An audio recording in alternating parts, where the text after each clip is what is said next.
네, 오늘 그 제목이 지난주에 이어서 그 불쌍한 다윗과 나, 그죠? 그리고 일하시는 하나님입니다. 그죠?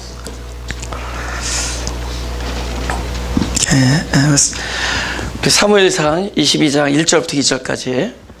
그러므로 다윗이 그곳을 떠나 아둘람 굴로 도망하매 그 형제와 아비 온 집이 듣고는 그리로 내려가서 그에게 이르렀고, 환난당한 모든 자와 빚진 자와 마음이 원통한 자가 다 그에게로 모였고, 그는 그 장관이 되었는데 그와 함께한 자가 400명 가량이었더라. 신앙의 본질은 이 일의 주체가 나에게서 하나님께로 전환할 때, 그죠? 그러니까 이 어떤 모든 일에 대해 그 주체가 나였는데 그것이 하나님으로 옮겨갈 때, 그때선 모든 것이 생명적이 됩니다. 그리고 결국 생명의 결과인 사랑의 열매를 맺어요. 그죠? 그래서 전에는 이제 어떤 사람들이 이렇게 사랑스러워야지 사랑을 하는 거죠. 그죠? 근데 어느 순간부터는 그 상대방의 사랑스럽냐, 그렇지 않느냐에 관계없이 그냥 사랑을 하게 됩니다. 그것은 내 안에 머무르고 있는 곧 하나님의 생명 때문에 그런 거예요. 내 안에 그 하나님의 생명이 이렇게 충만해지면은 그것은 반드시 사랑으로 표현되어집니다. 사랑의 열매를 맺는 거죠. 그렇죠? 근데 그것은 우리가 만들어내는 것이 아니라 그분으로부터 출발되는 것이다. 그것은 하나님으로부터 출발되는 것이다. 그러면 나는 뭐냐라는 거죠. 도대체 그럼 신앙 안에서 나는 뭐냐? 그렇죠?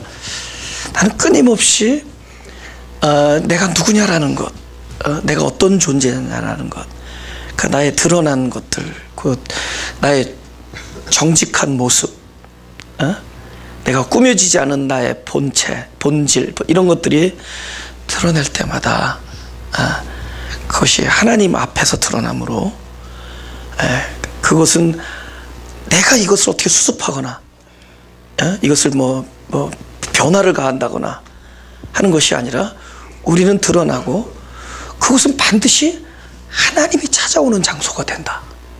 그건 창세기에부터 출발합니다. 죄를 진 아담과 그 아내 하와가 숨었는데, 결국 죄를 졌다는 건 그들의 상태가 드러난 거예요. 그들의 보이지 아니하는 상태, 본인도 몰랐던 상태가 드러난 겁니다. 그곳을 오셨어요. 그리고 하나님은 하나님의 일을 하십니다. 야복강 나루에서 한 불쌍한 한 형제 야곱에게 하나님 찾아오세요. 그것이 하나님이라고 이렇게 명찰을 달고 오지 않으니까 이 도대체 어떤 사람이냐, 누가 막 밤새 내내 싸움을 걸어오는데, 그게 하나님의 손길이었어요. 다양한 모습으로 하나님 오십니다. 그렇죠? 그 디베라 바닷가, 예수님을 배반하고 그죠? 그냥 좌절해가지고 절망해서 그냥 물고기나 잡으러 가자 한 그곳에, 근데 가서 밤새 내내 물고기도 못 잡았는데 그 사람 주님께서 찾아가셨어요. 다메섹 선상에서 바울에게 찾아오십니다. 그래서 끊임없이 그들의 부족함과 그들의 흑암과 그들의 그 죄성과 사람의 그 어떤 연약함의 그 본색이 드러날 때마다 우리는, 야, 이것을 우리가 어떻게 해야 되느냐, 이것을 어떻게 내가 고쳐야겠구나, 이러면 안 되겠지, 우리 막 그러고 하지만은 결국은 그것은 사람에게서는 드러났을 뿐이지, 그것을 수습하거나 그것을 어떻게 이렇게 치유하거나 회복한 것은 사람이 아니었어요. 그곳에 찾아와 주신 하나님의 은혜였던 거예요. 지금 올해 한 해도 우리는 너무나 많은 부족함들을 이렇게 보면서 살아왔습니다. 그죠? 우리는 원하진 않았지만 원하지 아니하는 악을 행할 때도 있었고, 원하지 않았지만 원하지 아니하는 성질을 부릴 때가 있었고, 원하지 아니하는 다른 사람을 괴롭게 하는 일도 했었고, 우리는 늘 아침에 일어나고 새해 처음을 맞이할 때, 하나님 올해는 참 올바르고 경건하고 정직하고 순결하게 살기를 원합니다 했지만은 실제로 우리는 그렇지 않은 것들을 많이 경험하면서 한 해를 지냈습니다. 한 해를 지냈어요. 우리는 아마 내년에도 동일한 일을 아마 반복할지 모릅니다. 그럼 그때마다 드러난 것에 대해서 내가 이걸 어떻게 해야지, 앞으로는 새해는 잘해봐야지, 앞으로 다시는 이러지 말아야지, 그렇게 늘 해왔지만 또다시 연말에 와보면은 또다시 같은 일을 계속 되풀이하고 있는 자기 자신을 또 보게 될 겁니다. 그것에 대해서 나 자신은 어떻게 힘을 쓸 수가 없다. 우리에겐 방법이 없죠. 그것은 오직 그분의 은혜가 임해야 되는데, 그분은 한 번도 빠지지 아니하시고 우리들의 드러난 그 모습 속에, 그 장소에 그분은 오셔서 반드시 일을 하셨고 하고 계실 것이고 앞으로도 일하실 것이다. 할렐루야. 어느 날 생각이 달라졌습니다. 나의 모습이 드러날 때마다 내가 이것을 어떻게 할고 어떻게 해야만 되느냐, 그 생각이 달라졌고, 그 드러난 곳마다 무엇을 보게 되냐면 이곳에 하나님이 또 오시겠구나. 나의 죄성에도 하나님이 오셔서 구원하시고 용서하시고, 나의 연약한 부분은 그분이 오셔서 치유하시고, 나의 어두움은 그분이 빛으로 오시고, 나의 부족한 부분, 나의 특별히 가난한 부분은 그분이 언젠가 와서 채워주시고, 그분은 늘 나의 드러난 곳에, 나의 실존이 다 명백하게 드러난 곳에 반드시 찾아오셔서 일을 하신다는 것이다. 그러니까 이거 포커스 어디 돌리냐? 그분이 일하시는 곳으로 돌려요. 이게 반대예요. 보세요. 하나님이 일하신다라는 것을 믿는 자들과, 하나님은 나에게서 앞으로 이러한 삶을 살지 않기를 원하지 않는다, 앞으로 이러한 삶을 살아드려야겠구나라고 결단하는 자와, 아니면 그 자리에서 하나님은 반드시 이 일에 대해서 반응하실 것이다라고 믿고 기다리는 자와의 삶은 하늘과 땅 차이입니다. 이거 엄청 큰 거예요. 여러분, 이 말이 어떻게 들리면 동의어 같은데 다른 얘기예요. 하나님은 내가 이렇게 살기를 원하신다, 하나님은 내가 경건하게 살기를 원하고, 하나님은 내가 부족한 부분 이렇게 살지 않기를 원하고, 하나님은 사명을 감당하기를 원하고, 그러면서 난 이렇게 살아야겠구나라고 마음먹은 사람과, 그런 것들이 드러날 때마다 하나님께서는 반드시 이곳에 대하여 역사하시고, 그분은 당신의 할 일을 하실 것이고, 그분은 반드시 구원하시고, 그분은 나를 사랑하시고, 그분은 당신의 약속을 이루실 것이다라고 믿는 그 삶은 엄청 차이납니다. 당장에 누가 빠르냐? 내가 이렇게 살아드려야지, 그렇게 하는 삶을 살면 안 되지, 이런 삶을 살아야지 하는 삶의 그 외적인 모습은 금방 나타나요. 그러나 그것은 계속 되풀이됩니다. 같은 삶이 계속 되풀이돼요. 우리가 그렇게 오랫동안 소위 말하는 교회라는 공동체에서 본 모습들이 다 그런 것들이잖아요. 그죠? 한때 막 마음을 잡았다가 딱 보면은 그냥 또다시 원위치 돼 있어요.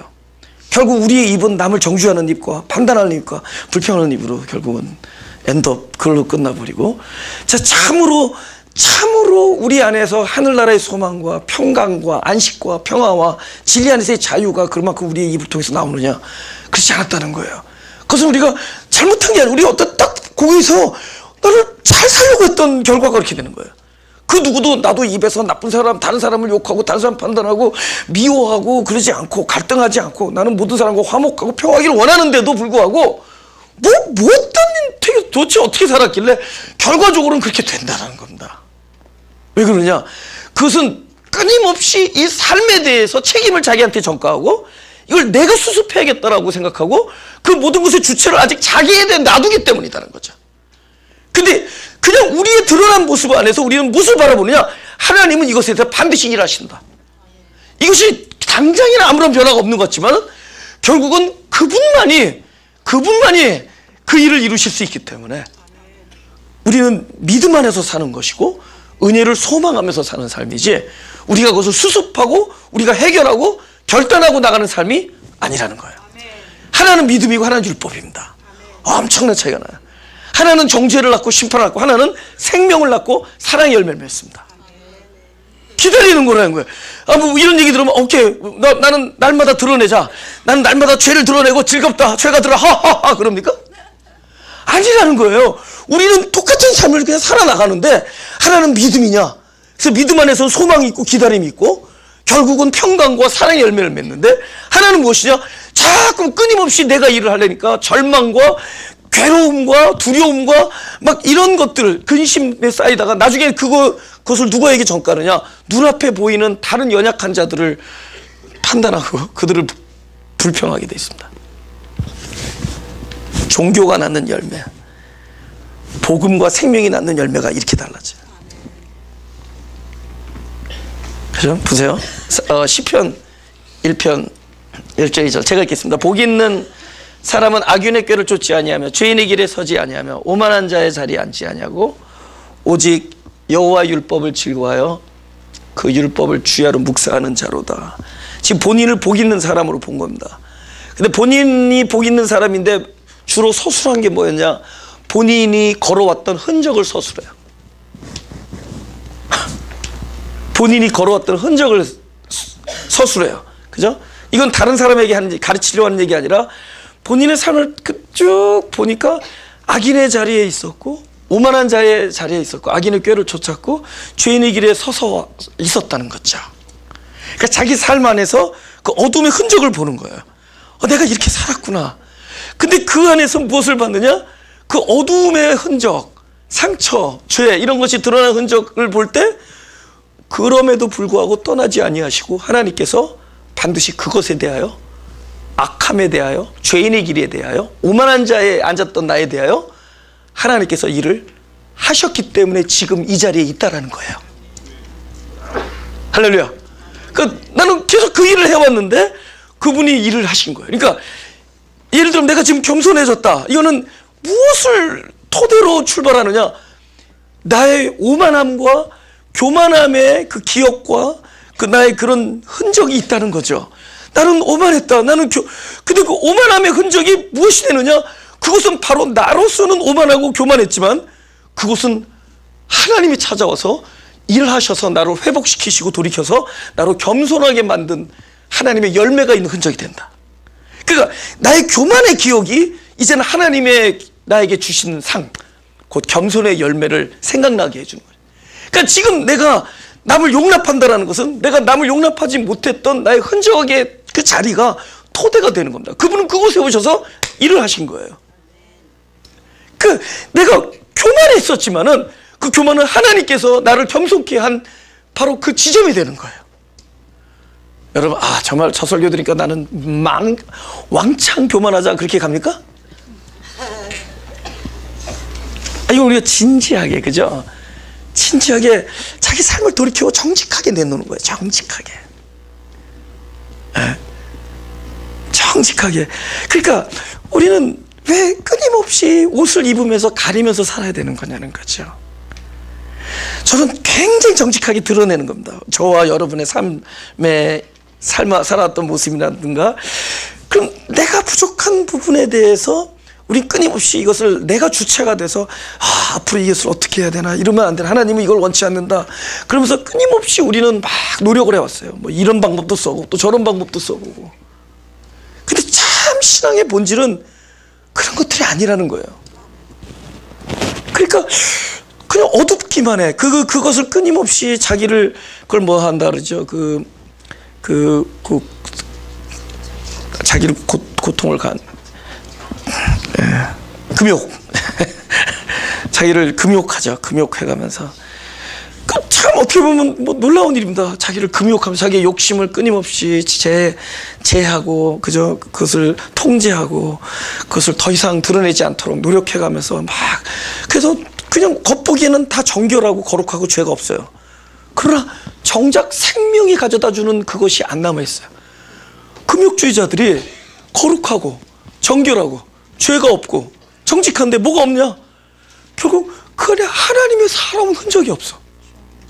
참된 하늘나라의 요소, 진정한 화목과 화평과 평강과 안식과 희락과 자유와 참된 하늘나라의 성품은 없는 거야. 그는 끊임없이 노력해왔어요. 많은 영성의 방법들을 가지고, 그죠? 이것을 어떻게 이것을 멀리 하느냐, 어떻게 하면 하나님이 나에게서 무엇을 원하느냐. 결국 그들이 한 건 금욕입니다. 때로는 사람들과 등지고, 또 무진장 노력을 하죠.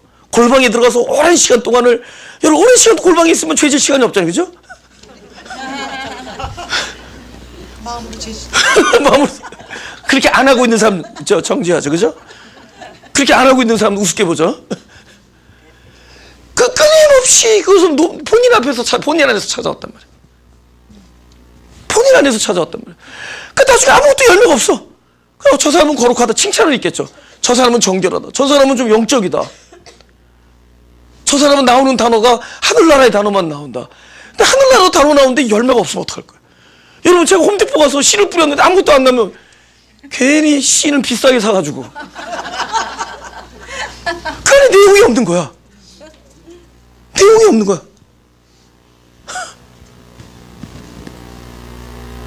이 모든 일은 우리는 밭이란 말이죠. 씨를 뿌리시는 하나님의 일하심에만 나오는 겁니다. 결국 드러난 나의 실존은 하나님이 일하시는 지점으로 전환돼야 돼요. 아, 내가 지금 겸손한 것은 나는 끊임없이 평생을 교만하게 살았던 나의 흔적, 그것은 나는 교만의 흔적을 가지고 교만의 기억은 있지만 그것은 하나님이 찾아오서 일하신 곳. 그러니까 똑같은 나의 지점에서 나는 절망하지 아니하고 근심하지 아니하고 여기서는 소망을 하게 되고 하나님이 하실 일을 기다리는 믿음의 세계로 전환시킵니다. 할렐루야. 아멘.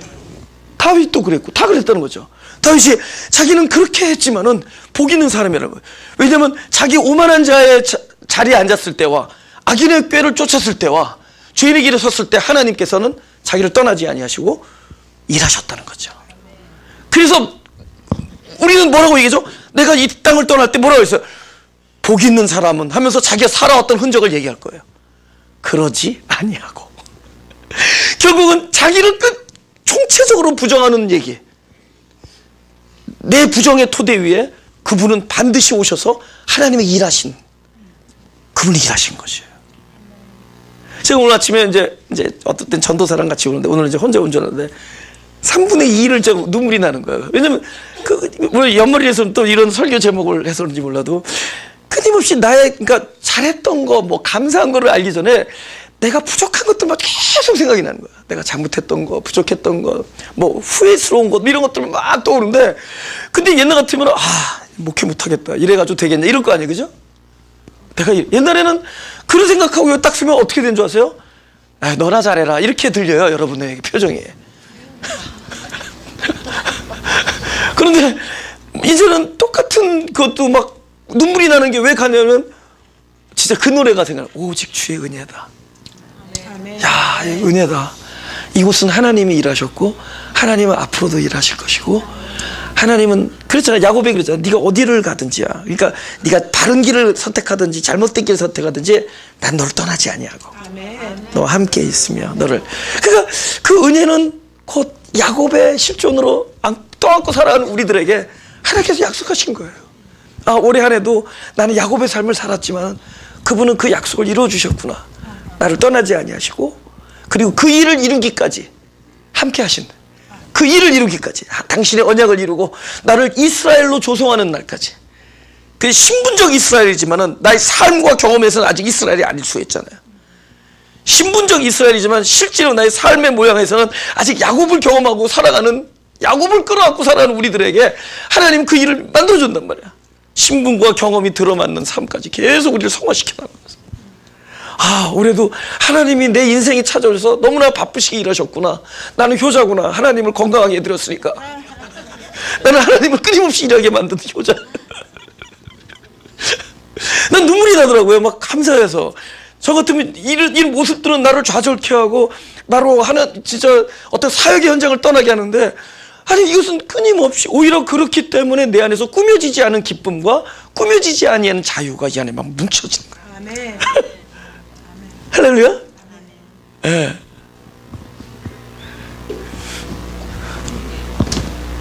그죠? 네. 마가복음 9장 22절을 좀 보겠습니다. 이거는 이제 그 분위기가 뭐냐면은 예수님께서 변화산상에 갔다가 내려오셨는데 그 제자가 몇 명 있었잖아요. 그래서 같이 내려왔는데 다른 제자들이 쩔쩔 매고 있었는데, 왜냐하면 어린아이, 어떤 아이가 자꾸 거품 물고 쓰러지고 귀신 들려서 막 쓰러지고, 근데 그거를 막 고치려고, 그 고치려고 기도 안 했겠어요? 기도 엄청 했는데, 근데 아무 일이 안 일어나고 그랬을 때, 예수님께서 이렇게 오시니까 그 부모님이, 아버지가 그 예수님께 이렇게 부탁하는 거예요. 귀신이 내 아들을 죽이려고 불과 물에 자주 던졌나이다. 그러나 무엇을 하실 수 있거든 우리를 불쌍히 여기사 도와주십시오. 그랬더니 예수께서 이르시되 할 수 있거든 무슨 말이냐, 믿는 자에게 능치 못할 일이 없는 일을 하시니 곧 그 아이의 아비가 소리를 질러 가로되 내가 믿나이다. 나의 믿음 없는 것을 도와주소서. 좀 말이 좀 이상하잖아요. 그죠? 내가 믿습니다. 나의 믿음 없음을 도와줘서. 그러니까 자기 믿음 없는 걸 믿는 거지. 도대체 저는 이 상황을 굉장히 이해를 하는 게, 저는 대부분의 일을, 저는 이제 이 마가교회 이 개척을 하기 전에 제 딴에는 이론적으로 많이 이렇게 깨달았다고 생각했어요. 근데 그 이론이 아무 소용 없었습니다. 또 그것도 많은 부분이 오류라는 것도 알게 되고, 그런데 이 사역의 현장 속에서 제가 경험한 것들은 진짜 저 복음이 뭔지를 알게 해줬어요. 이것들이 이렇게 하나가 다 끼워 맞춰지더라고요. 예, 이 복음의 현장에서, 이 사역의 현장에서. 근데 이게 왜냐하면 성경에 나오는 사람들의 경험이 다 나한테서 막 경험이 되지니까. 그러니까 뭘 경험하느냐, 이 아버지 같은 심정이 돼요. 계속 뭐만 하냐면은, 전에는 뭐 하면 막 끼어 들어갔다고요. 뭐 교인들이 갈등이 있으면 막 가서 찾아서 만나서 화해시키고, 더 복잡해져요.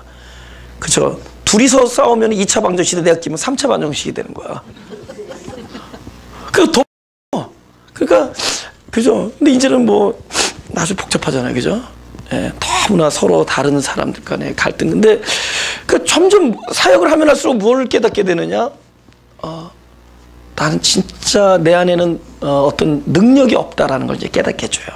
근데 주님께서 그러더니, 야, 믿는 자에게는 능치 못하다, 이렇게 얘기를 하는 거예요. 도대체 믿는 자가 뭐냐? 보세요. 믿는 자에게는 능치 못함이 없다, 이렇게 얘기하는데, 실제로 이 온 우주에 능치 못함이 없는 존재는 주님 한 분이시죠. 아멘. 그럼 믿는 자는 자기 자신이 주님을 믿는다라는 믿음이 아니라, 맞아, 나는 믿음이 없고 그분만이 내 안에 오셔서 할 때만 된다라는 것이 믿어진 자예요. 그러니까 나는 능치 못함이 없는 자가 아니라는 걸 믿을 때, 오로지 그분만이 능치 못함이 없는 자라는 걸 알 때, 그러니까 이 사역의 현장은 뭐를 알게 해주냐, 나는 아무 능력이 없다 하는데 오히려 역설적으로 나는 그러니까 이 일에 대해서 아무 할 수도 없다라고 믿어지는 만큼 오히려 내가 믿는 자가 돼요. 왜냐면 능치 못함이 없는 자가 더욱더 내 안을 더욱더 차지하게 돼요. 나는 이것만 믿은 거야. 나는 아닌데 라는데 오히려 그게 뭘로 들어가느냐, 그분을 향한 그분이 이 일은 감당하실 것이다, 감당하신다, 그분은 능치 못함이 없다, 이런 것들이 더욱더 강화되더라는 거죠. 할렐루야. 만약에 내가 처해 있는 그 공동체가, 내가 있는 나의 가정이, 나와 자식과 나의 부모의 관계가, 나 형제와 또 아닌 나의 어떤 처소에서, 내가 일터에서의 관계가 이렇게 자기의 능력이 끊임없이 부정되는 곳이라면은 그것은 하나님의 전능하심에 대한 믿음이 더욱더 커지는 곳입니다. 실제로 그렇게 돼요. 왜냐하면 그 믿는 자라는 출발은 자기가 능함이 없다라는 자기 부정의 토대에서 출발해요.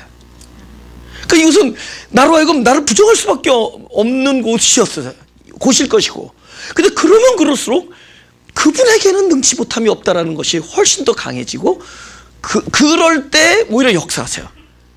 내가 이것에 대해서 완전히 뒤로 물러날 때 그분은 오히려 내 안에서 오셔서 능치 못함이 없는 자의 역할을 하신다는 거죠. 그게 그분의 일이에요. 할렐루야. 내가 믿나이다는 바로 그것을 믿는 거죠. 나는 없지만 그분이 오셔서 그의 일의 주체가 될 것이다. 이것을 잊을만 하면 알게 해주셔서 감사해요. 그래서 제가 눈물이 나겠어요, 안 나겠어요? 내가 요새 너무 눈물이 난다니까 누가 그러더라고요. 늙어가는 증거라고.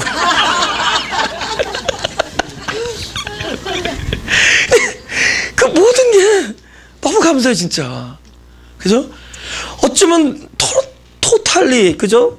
아주 전적으로 나를 부정할 수밖에 없는 이 상황에서조차 우리는 그분의 전능하심이 그곳에서 막 자라는 거예요. 아멘. 아, 놀라요. 그죠?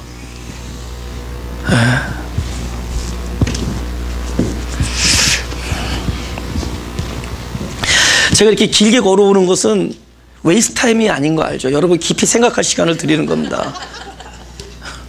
이렇게 길게 들어 깜짝 놀라도 되는데, 그쵸? 저기 그 아둘람 동굴에 몇 명이 모였다 그랬죠? 400명. 그죠? 400명이 모이는 데는 되게 이렇게 복잡합니다. 그 어느 교회를 생각하게 해주죠. 복잡해요. 그 정도 모이면은 아주, 나로서는 아무런 능력이 없다라는 것을 아주 알게 해주기에 아주 적당한 넘버입니다. 빌립보서 2장 5절에서 8절입니다.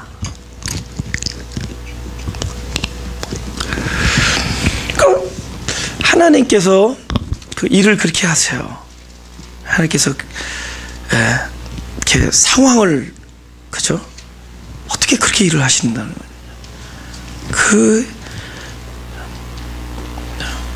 여러분, 하나님의 예정이라는 것들이 사실은 우리의 선택과 관계가 있습니다. 우리가 뭘 선택을 하나님이 좌지우지 안 해요.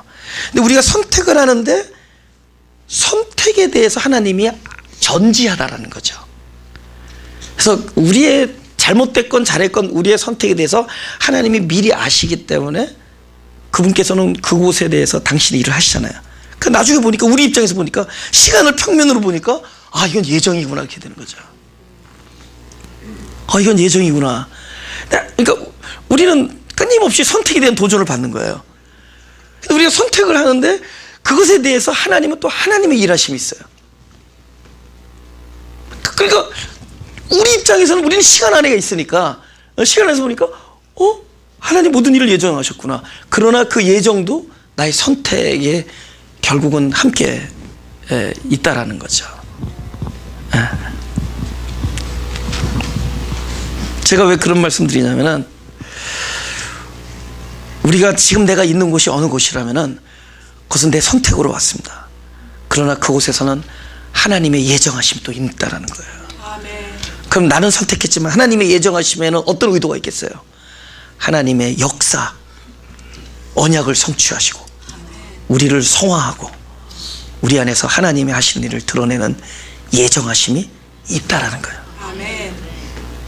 그러니 그 인간도 하나님의 예정하심에 있다.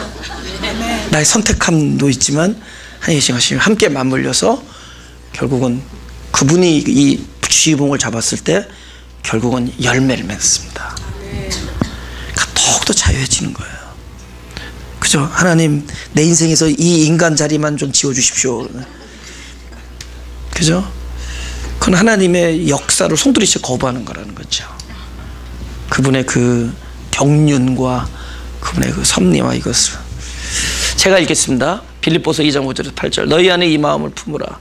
그 그리스도 예수의 마음이니 그는 근본 하나님의 본체시나 하나님과 동등됨을 취할 것으로 여기지 아니하시고 오히려 자기를 비어 종의 형체를 가져 사람들과 같이 되었고 사람의 모양으로 나타나셨음에 자기를 낮추시고 죽기까지 복종하셨으니 곧 십자가에 죽으심이라. 아멘. 너무나 다른 종류의 사람들을 이제 이 아둘람 동굴은 만난 겁니다. 그죠? 그러니까 우리가 인생을 살면서 자기도 피해서 달아나서 갔더니 나름대로 이유를 가지고 모여든 거예요. 그렇죠? 근데 이제 그 모여든 것이 다 본인들의 선택과 하나님의 예정함 속에서 이루어진 것들입니다. 그죠? 근데 그런 것이 실제로 내가 있는 곳이고 저와 여러분이 있는 곳이에요. 일터든 가정이든 교회 공동체건. 그러면은 이것은 피할 수 없습니다. 그렇죠? 이 만남이라는 것은 이 하나님의 그 안에 그 하나님의 섭리가 있기 때문에 이거 피할 수가 없는 것이에요. 그럼 하나님께서 왜 피할 수 없는 것을 주시냐? 그럼 하나님 원하시는 것은 그것을 받아들이라는 거예요. 그럼 받아들이는 자세는 무엇이냐? 항상 타인과 나 사이에 있어서 네가 나의 수준에, 그죠? 내가 원하는 것에, 그죠? 나의 어떤 코드에, 나의 기호에 맞춰달라고 요구하는 것이 아니라 끊임없이 자기 것을 비우고 타인들과 내가 피할 수 없으니까 이왕에 받아들인다면 그들의 지점에 나를 맞추는 겁니다. 그들의 높이와 그들의 기호 속에 자기를 이렇게 비워드리는 거예요. 계속 그 작업을 하는 거예요. 그러니까 이 동굴은 끊임없이 나의 좋고 나쁨, 나의 어떤 어떤 그 성향, 경향, 문 좀 닫아주실래요? 뒤에? 그런 나의 경향, 성향 이런 것들을 주장하면서 이끌고 나가는 곳이 아니라 하나님의 신앙의 공동체는 하나님께서 우리를 만나게 해준 모든 것은 끊임없이 내가 아닌 나는 아니었지만 내가 만난 많은 자들에게 나 자신을 맞추어가면서, 그러니까 맞추려니까 올라가는 편이 많겠어요? 내려가는 편이 낫겠어요? 그렇죠? 자기 입장에서는 그렇죠, 그죠? 자기 입장에서 내려간다 그러죠. 사실은 아닌데. 근데 그러니까 끊임없이 자기를 눈을 맞추고 그들과 호흡을 맞추고 하다 보니까 그새서 하나님께서 하신 일은 뭘까요? 그 사람 안에 주장과 기호와 호불호, 뭘 너무 좋아하고 너를 싫어하고 이런 것들이 점점 희석돼 가고 이제 공동체 안에서 하나가 되어지는 거예요. 그것이 하나님과 함께하는 연습을 사람 안에서 이루어나가는 거예요. 할렐루야. 하나가 되어가는 거예요. 그러니까 점점 성숙해진다는 것은 자기가 좋아하지 않았던 것들, 자기가 원하지 않는 것들에 대해서 반감을 통제하고 반감이 줄어들고 끊임없이 다른 것들을 용납해가면서 그 안에서 하나로 민걸되어지면서 이것들이 뭉쳐서 만드는 것들은 결국 하나님이 하는 일이라는 것을 기대를 가지고 소망 속에서 자기 자신의 칼날을 끊임없이 비워버리는 겁니다. 그러니까 점점 성숙해지면 뭘 특별히 좋아하는 것도 없고 나는 저런 사람 싫어 이런 말들이 줄어드는 거죠. 그렇죠? 나는 이것만 좋아. 그런 것들이 점점 줄어들고, 그래서 나와 정반대 성향을 가진 사람들을 왜 하나님은 왜 나의 어떤 이 공동체 처소 일터에 전혀 반대의 사람과 전혀 나랑 도저히 물과 기로 상종할 수 없을 것 같은 사람들을 한 곳에 보내셔서, 그래서 그분께서 하시는 일은 결국 연합하는 훈련을 시키는 거예요. 나를 낮추는 일과 나를 비우는 일과, 그러니까 너무 좋아하는 거, 너무 싫어하는 거, 이런 언어들이 점점 사라지고 나의 표현이 사라지고 나의 주장과 이런 것들이 사라지고 그냥 나도 모르게 상대방의 옷이 되어지는, 그래서 따뜻한 옷이 되어지는, 더우면 나를 찾아주세요, 추우면 나를 찾아주세요, 기쁘면 나를 찾아주세요, 용돈이 너무 많아서 줄 데가 없으면 나를 불러주세요, 기꺼이 봉사해드리겠습니다. 하여튼 그 누구도 이렇게 접근하기 쉬운, 할렐루야. 그래서 예수님을 저는 한마디로 표현하면은 접근하기 쉬운 분으로 본다. 우리는 거꾸로 본다. 아, 그분의 광채가 나서. 근데 그렇지 않았을 거예요. 굉장히 그 영어로 뭐냐, easy to approach죠.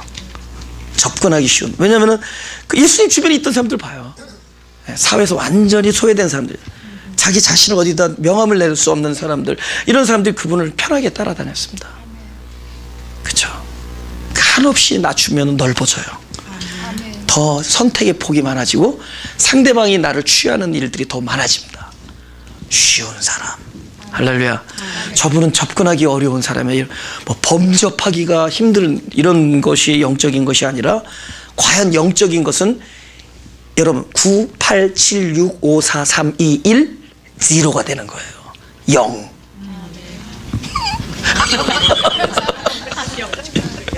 0이 되는 거예요. 그 사람의 주장이 끊임없이 사라지고 없어져요. 그 사람이 더 다가가고 계시죠. 하나님께서는 그렇게 일하신다는 거죠. 이 아둘람 동굴에 400명을 모아놓고 그렇게 일을 하셨다. 할렐루야. 우리 인생을 통해서 그러는 끊임없이. 그렇죠?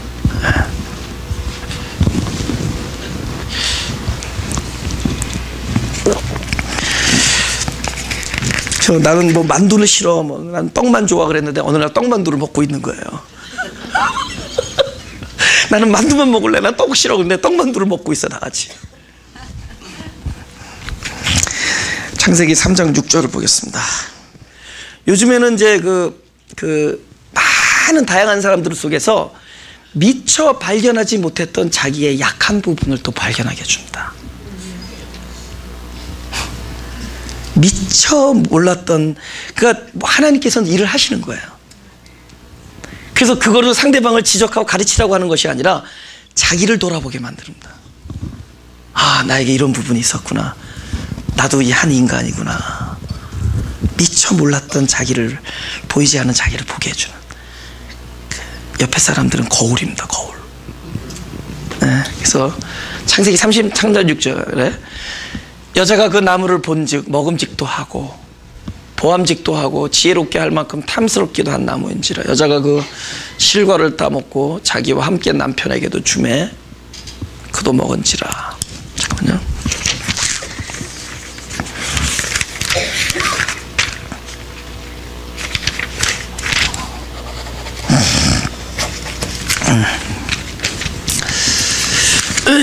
막 배가 너무 많이 먹어가지고 막 배탈이 나고 그러는데 무슨 과일이 먹음직해 보여요? 안 보여요?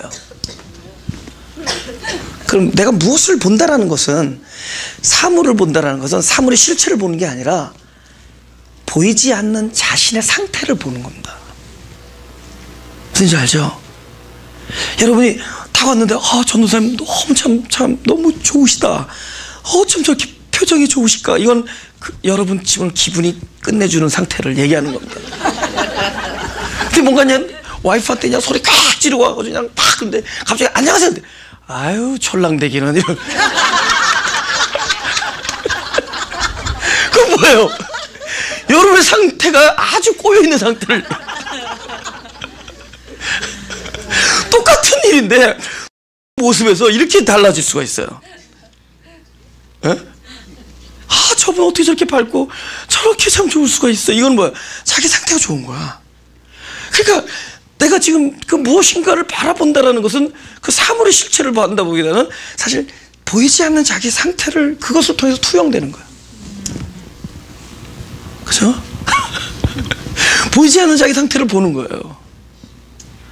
그러니까 타인이라는 것은 뭐냐? 나의 마음을 보게 해주는 아주 귀한 기구입니다. 그렇죠? 막 사람이 막 긍휼해 보이고 너무 불쌍해 보이는 거는 이 사람 안에 하나님의 사랑, 특별히 하나님이 나를 긍휼하게 여기시고 있는 마음이 내 안에 충만해지잖아요. 하나님이 나를 긍휼하게 막 바라보고 계시면 내가 사람들을 볼 때 너무 안 됐고 긍휼하고 진짜 저분을 위해서 기도를 해드려야겠다, 이런 마음이 막 넘쳐나죠. 네. 사실 내가 오늘 대체적으로 일부 예배 늦게 오는 편인데, 오늘 내가 어떤 분 때문에 조금 일찍 와서 기도를 하고 싶은 생각이 들어가지고 예배당 와서 기도하고 싶은 거. 좀 요새 너무 마음에 이렇게 마음에 드는, 마음에 아픈 분들이 몇 분이 있어가지고, 근데 뭐 역시 오니까 막 바쁘고 막 다니면서 좋죠 이러다가 그냥 시간 끝났어요. 여기는 안 되겠구나. 근데 내 마음에 그런다는 얘기는 하나님이 나를 지금 긍휼히 여기고 계시고 내 안에 그분의 사랑이 지금 자꾸 이렇게 충만해지는 상태가 자꾸 타인에 대해서 그런 마음으로 보게 하는, 이건 보이지 않는 나의 상태가 그렇게 나타나는 거예요. 그죠? 또 두 번째 그 타인을 우리에게 만나게 해준 이유는 많은 사람들 속에서 미처 몰랐던 자기의 약한 부분과 자기의 몰랐던 어떤 드러나지 않았던 이런 내가 누구냐라는 것을 그들을 통해서 알게 해주는 거예요. 그러니까 이 많은 사람들은 이 공동체는 결국은 나를 끊임없이 하나님 앞에서 나를 부정하고 나는 그분의 당신의 도움이 필요한 사람, 이걸 알게 해주는 거예요. 그런데 더 놀라운 건 뭔지 아세요? 사랑하는 사람들을 통해서 나의 약한 부분이 드러남에도 불구하고 좌절되지 않는 것은 이제는 그 지점이 어떤 지점이 됐느냐? 곧 미처 생각하지 못했던 하나님의 은혜를 발견하는 지점이 돼요. 그 지점이 그럼에도 불구하고 하나님은 늘 은혜로, 늘 사랑으로, 늘 함께 하심으로 그분의 임재가 나를 떠나지 아니하시고, 또 그분은 계속 일을 진행해 나가시는 하나님의 섭리와 그분의 살아계시는 걸 보면서 늘 모든 일들이 하나님의 은혜를 깨닫는 장소가 된다는, 너무 감사하고, 이거 하나님의 은혜다. 그리고 그 나의 약한 부분도 있지만 저들의 약한 부분에서도 하나님께서는 일을 하고 계신 거예요. 놀라, 모든 게 하나님의 은혜. 그래서 그것이 더욱더 많이 드러날수록 결과적으로 어떻게 되는 줄 아세요? 나의 부족한 부분이 더 많이 드러나면 옛날 같으면 이게 자기를 학대하고 자기를 더 좌절하고 실망할 텐데, 오히려 그곳에서 더 많은 은혜를 보니까 오히려 그것들이 드러나는데 그것을 용서하시고 지켜주시고 기다리시는 하나님을 보면서 이런 말 있잖아요. 내 평생 구주를 더욱 사랑, 내 인생이 더 가면서 그분을 더욱 사랑하는 이유들이 돼요. 그가 더 죄사함을 많이 받을수록 더욱더 그분을 사랑한다 그러잖아요. 나의 드러난 그 부분에 대해서 하나님께서 역사하시고 은혜를 베푸시는 것을 보면서 그분을 사랑하는 자로 바뀐다. 그러니까 어떻게 되는 줄 아세요? 일을 하려고 나왔는데 이제는 사랑하는 사람으로 변해. 지금 그랬잖아요. 나는 오늘 사역하려고 나왔는데 사역을 하면 사랑을 안 해요. 근데 사랑을 하면 그게 사역이 돼. 하나님은 나를 어떻게 사역을 실제로 하느냐? 사랑하는 사람으로 만들어서 사역시켜. 근데 곧 사랑이 사역이니까. 근데 사역을 하려고 했을 때는요, 사랑하지 시간이 없어요. 일해야 되니까. 사역할 때는 일에 필요한 사람, 일에 적당한 사람, 이 일에 적당한 에너지, 모든 관심이 글로 가지 사랑이 아니야. 근데 사랑은 나의 부족한 부분을 발견하고 그것에 대해서 끊임없이 찾아서 은혜를 베푸시는 하나님을 발견하니까 하나님을 사랑하는 사람이 되고, 더욱더 하나님 사랑하면서 그분이 나를 사랑하시는 것이 내 안에 충만하게 지내니까 내 안에는 온통 무엇으로 가느냐? 사랑으로 그냥 뭉치는 거야. 그러니까 늘 모든 것이 사랑이고, 주님을 사랑하고 형제를 사랑하니까 이거 자체가 또 사역이 되는 거야. 사랑 안에서 씨가 뿌려지는 거야. 할렐루야. 여러분, 사역하는 자가 되면 안 됩니다. 사랑하면은 사역자가 돼요. 사랑이 사역이에요. 할렐루야. 그분의 사랑을 한 몸에 입을 때 그게 놀라운.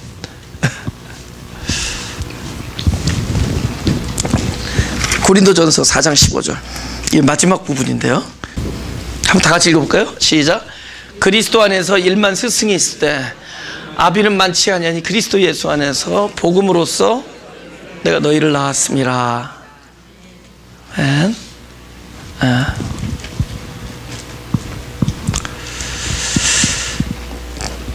특별히 저에게 있어서 이 사역의 현장은 또 하나 귀한 것을 알려줬는데, 가르쳐서 소용이 없다는 걸 알려주셨습니다. 가르쳐서는 방도가 없다. 가르칠 방도도 없고 가르칠 자격도 없고 가르칠 내용도 없어요. 가르칠 사람도 아니고 또 가르쳐봤자 소용없고, 그것을 알게 해준 곳이 됐습니다. 아마 아둘람이 그런 곳이었을 거예요. 그죠? 제가 제일 피하는 사람이, 그러니까 뭐 거의 용납하고 하지만 제일 피하는 사람 중에 딱 한 가지 있다면, 본인이 선지자라고 생각하고 이렇게 막 가르치려고 하는 사람들 있죠. 우리 교회는 그런 분들 없는데 바깥에 나면 좀 있어요. 그래서 바깥에 안 나가잖아요. 그래서 진짜요. 딱 본인이 선지자라고 생각하고 본인이 옳다, 자기가 의롭다고 생각해요. 매사에 막 가르치려고 그러고 열매가 안 나요. 원래 가르치는 건 어떻게 되죠? 배우러 와야지 쫓아가서 가르치는 게 아니지. 쫓아간다는 건 난 너한테 배울 게 없다라고 도망가는데, 원래 참된 가르침은 타인이 저분에게 배울 게 있구나 해서 오면 가르쳐야지. 너 나한테 배워야 돼. 그거는 잘못하는 거죠. 그죠? 예. 근데 그것도 이것도 아닌 게 이 사역의 현장은 가르침의 현장이 아니다. 딱 한 가지만 알게 해준다. 좌우지대당 간에 하나님께서 하시는 일을 보고 기다리는 수밖에 없어요. 근데 그러고 있노라면 하나님이 먼저 내 영혼의 밭에서 일을 하시고 또 타인의 영혼의 밭에서 또 공동체의 밭에서 그분께서 일을 하세요. 그래서 기다리는 것이 늡니다. 기다리고 용납하고 기다리고 씨를 뿌리시잖아요. 그 일만 돼요. 뭐냐? 복음으로써 그리스도의 생명이 탄생돼야 돼요. 끊임없이 하나님께서 이 씨를 뿌리시잖아요. 그죠? 물론 저의 어떤 입술을 통해서. 그건 뭐냐면 저는 이게 좀 하나님께서 원래 어렸을 때 표현력이 좋았습니다. 오늘도 이 연사는 이런 거 잘했어요. 저 국락교 때부터. 그러나 그분께서 제가 가르치는 게 아니라 그분께서 내 영혼에 뿌려주시는 거예요. 그래서 내 영혼에서 끊임없이 새 생명이 나는 겁니다. 여러분, 우리가 구주 탄생을 얘기하지만 구주 탄생은 과연 어디서 일어나야 될 때 나에게 생명이 되느냐? 내 영혼의 밭에서 일어나는 거예요. 그 구주가 탄생되는 거예요. 그 생명으로 살아가라고.